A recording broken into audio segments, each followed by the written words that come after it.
Héctor, un nuevo libro, ¿eh? Un Exactamente, hermoso nuevo libro y esta vez hacia otra parte del globo.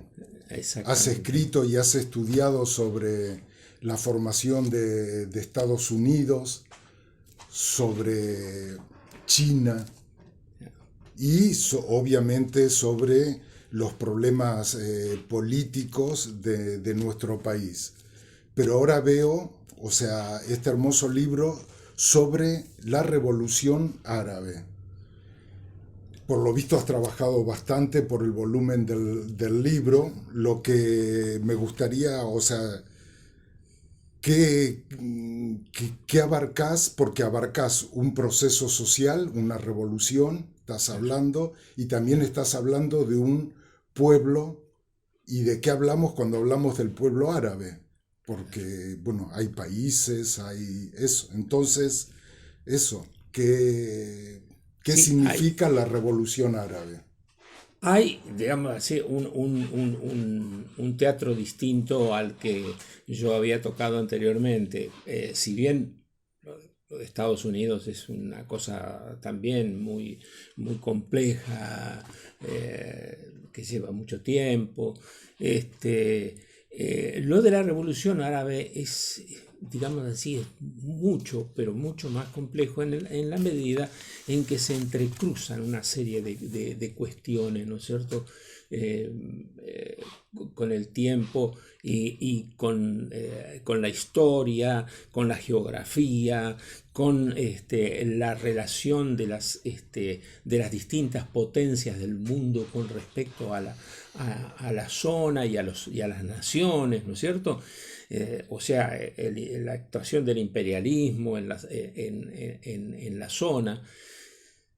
Digo que es, y eso también cruzado por la cuestión religiosa, ¿no?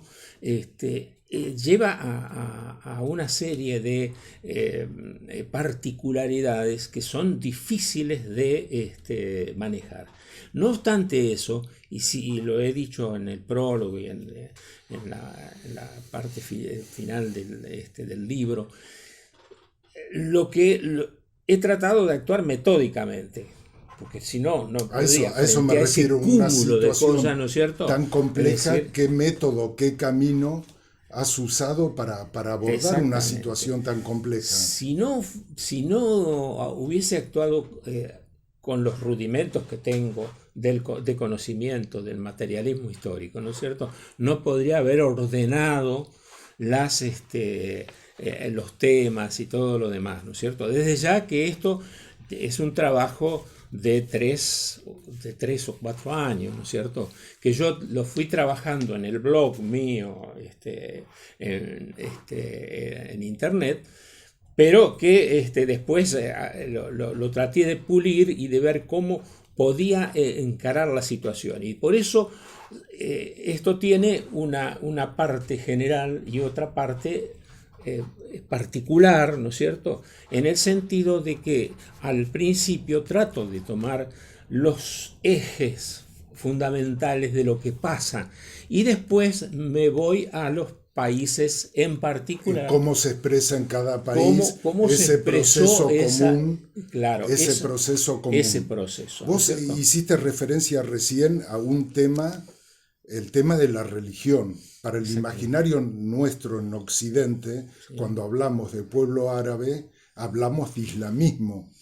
¿Hay un sí. signo igual entre árabe y islamismo? O me imagino como algo mucho más complejo por los diferentes sectores que actúan dentro del islamismo. Bueno, yo creo que sí que hay una gran diferencia entre lo occidental y lo que sucede en el mundo árabe, ¿no es cierto? Con el islamismo y en el mundo occidental, ya sea con el protestantismo o con la religión católica, ¿no es cierto? Eh, es que está muy ligado, ¿no es cierto?, la actuación política, ¿no es cierto?,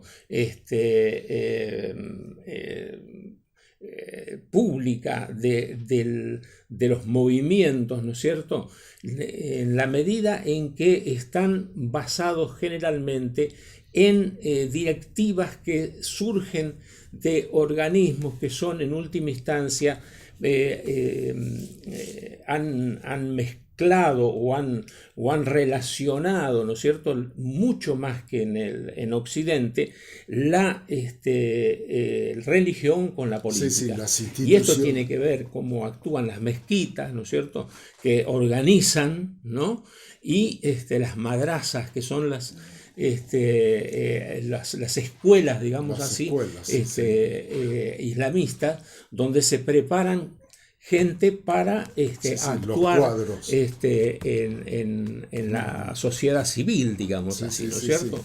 Sí, me imagino que es también las instituciones de esos regímenes en muchos de esos países tienen características impregnadas de características religiosas que son utilizadas para someter al conjunto del pueblo, ¿no? Si bien tienen un desarrollo capitalista, pero tienen una superestructura en las instituciones que son medievales prácticamente en ese sentido. Bueno, la religión actúa como actúa en todo el mundo, ¿no es cierto? O sea, disimula la realidad, ¿no es cierto? O trata de atenuarla en base a una futura vida en otro mundo, ¿no es cierto? Que en los islamistas llega a extremos, ¿no es cierto?, como es el inmolarse, ¿no es cierto?, por el hecho de que en otro mundo ese sería un héroe que estaría, ¿no es cierto?, renaciendo en un mundo distinto, ¿no? Bueno, pero esencialmente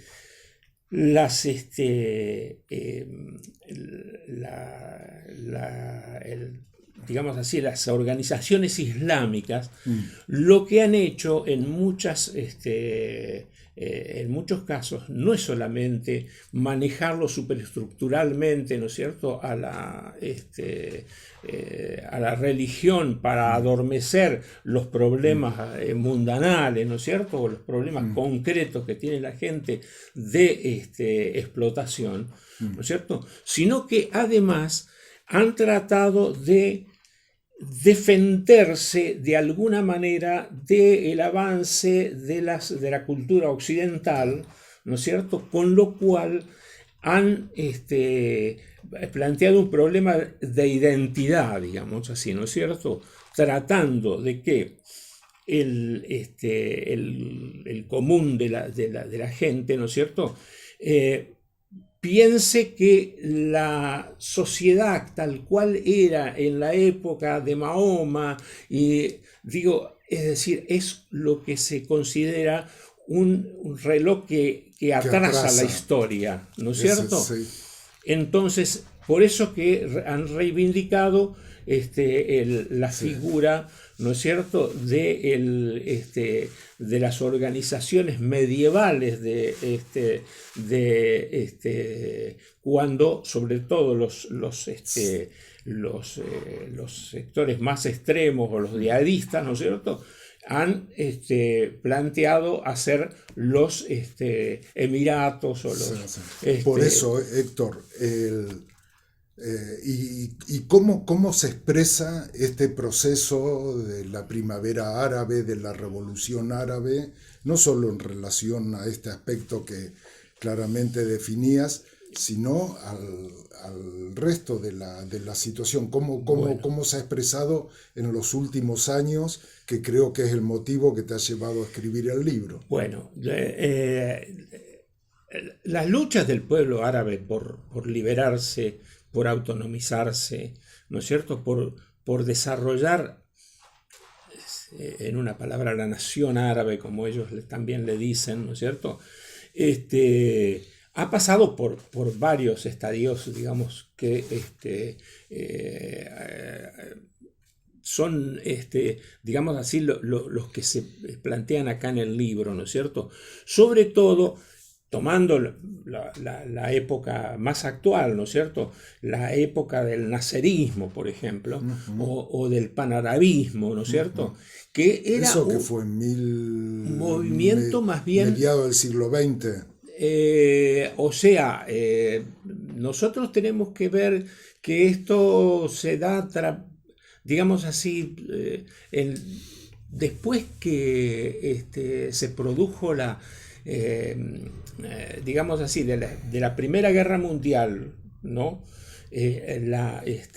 Digamos, la dispersión de países de acuerdo a los intereses de las grandes potencias, sobre todo Inglaterra y Francia, ¿no es cierto? Que se repartieron el Medio Oriente, sobre todo, ¿no es cierto? En lugares precisos y creando repúblicas que no tenían nada que ver que con la comunidad, digamos así, ¿no es cierto? Dividieron, pusieron límites, ¿no es cierto? Crearon republiquetas de acuerdo a lo que necesitaban ellos políticamente, ¿no es cierto? Contra eso se levantó sobre todo los sectores del ejército, ¿no es cierto?, en su momento, que como en Turquía se dio con Atatürk, ¿no es cierto?, es un sector del ejército que empieza a plantear ya no es guiarse por la religión, ¿no es cierto?, o por el islamismo, ¿no es cierto?, sino son más bien laicos, y con las instituciones más mundanas, ¿no? Entonces, ahí apareció el naserismo y el panarabismo, ¿no? Este movimiento, ¿no es cierto?, que surge a través, sobre todo, para tomar una fecha clave, ¿no es cierto?, que es, por ejemplo, la guerra del Canal de Suez, ¿no es cierto?, donde realmente se plantea el cambio de época, ¿no es cierto?, de lo que era anteriormente el colonialismo para pasar a una nueva forma de explotación internacional, que era Estados Unidos, ¿no es cierto?, que les empieza a dar otro tipo de organización y de resolución de los problemas, como fue el Canal de Suez, que evidentemente Estados Unidos no participó, ¿no? Y apareció después para manejar todas las relaciones, ¿no? Todo esto está en tu libro. Esa En historia, general, digamos, está en el libro, y creo que está bien, en el libro bien para explicar, digamos, la situación actual, digamos, claro, la primavera. Claro. Y en este momento, o sea, el tema de la... No, quería llegar a esto, que evidentemente esa situación, ¿no es cierto?, con el naserismo, tuvo un principio y tuvo un fin, ¿no es cierto? Sobre todo el fracaso que tuvo el panarabismo basándose asentándose en la burguesía, ¿no es cierto?, o en las burguesías que sobre todo manejadas por el aparato del ejército, ¿no es cierto?, tenían una explotación capitalista de cada uno de estos países, ¿no es cierto? Cuando surge el enclave de Israel en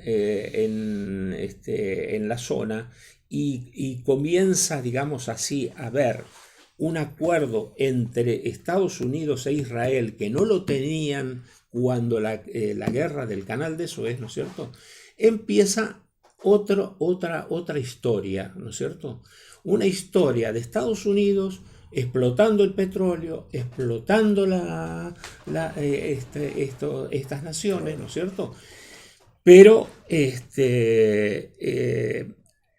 asentándose sobre todo en los sectores más autoritarios, autócratas,